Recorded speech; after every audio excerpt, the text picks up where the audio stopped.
বরফ দিয়া সবাই তো বিভিন্ন ধরনের শরবত লাক্সি বানাইয়া খায়। আজগো আমরা বরফ দিয়ে একটা সুন্দর গেম খেলমু। গেমটা হইলো আমি অনেকগুলা বরফ নিয়ে নিছি। একটা সুতার গাড়িতে একাতার নাহান একটা কথানি সুতা কাট্যা নিছি। জামাইরে কইলাম সুতার দুই মাথা ধইরা এই বরফটা দেও তো উঠাইতে পারোনি। জামাই দুই মাথা ধইরা অনেক সময় ধরে বরফটারে ঘুরাই মুড়াই চেষ্টা করলো, উঠাইতে পারতাছে না। ভিডিওটা শেষ পর্যন্ত দেখুন বরফটা আমরা উঠাইতে পারি কিনা। পোলায় কয়, বাবা তুমি তো পারতাছো না, মরে দাও, মুই একটু দেহি চেষ্টা কইরা হয়নি। পরে পোলারে দিয়া দিল। পোলায় দুই মাথা সুতায় হাত দিয়ে ধইরা সুন্দর কইরা বরফটারের উপরে চেষ্টা করতাছে, ঘুরাইয়া মুড়াইয়া পারতাছে না।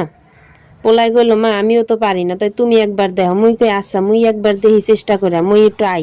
একবারই লবণ লই আইলাম, বরফের উপরে সুতাটা টান টান করে রাইখা 1 চামচ লবণ দিয়া দিলাম। দেখেন কি হয় শেষ পর্যন্ত। 1 মিনিট অপেক্ষা করলাম, দেহি আল্লাহ ভরসা যদি উড়ে আপনাকে দোয়ায়। ওমা দেখেন কত সুন্দর বরফটা উঠে গেছে। লবণে বরফটা আটকে ধরছে, সুতাটা কামড়াই ধরে সুতাটা সুন্দর বরফটা ঝুল্লা রয়েছে, কত সুন্দর।